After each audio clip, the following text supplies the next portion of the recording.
This is steak and fries, or steak frites. We're gonna do a little bacon aioli on there and some parsley. It's frozen. So this happens when cooking out in the wild. Your stuff freezes if it's cold out.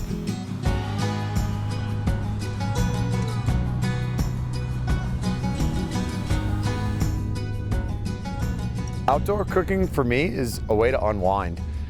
I think there's something really special about eating and sharing a meal with friends, and it's cool to be able to create that kind of experience.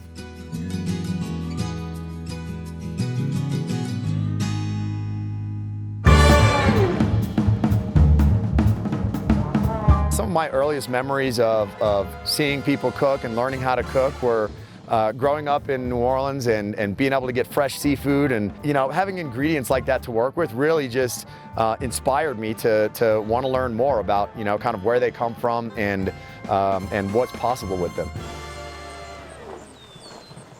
I first moved to Colorado about almost 4 years ago now, I guess. Had never really been camping in my whole life, actually. Got invited on a camping trip, immediately got hooked, and realized that my two-wheel drive sports car wasn't going to get me very far in the mountains. And so I bought this Toyota Tacoma and just started building it out. But yeah, I was pretty quickly hooked when I realized what was out there as far as the places that you could get to when you actually have a truck that's capable of getting to those spots. But a lot of it has ended up being about the community, the overlanding community, the off-road community. My little cousin actually got me to download Instagram and kind of create a little profile around that. I never started it with the intent for it to be anything like this. The idea was just to kind of, share with my pals what I was cooking up on the weekends, and it really turned into so much more than that.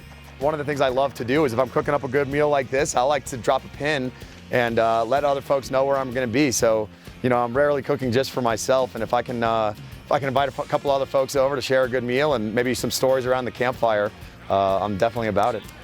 DM your photos, post them up, tag Overland Eats, and I'll reshare them because I love seeing what other people are doing off-grid too. It inspires me to try to elevate my cooking game. As long as people keep appreciating and inspiring me to keep going, I'll keep cooking up good food, and hopefully, folks can come find me and share in that experience.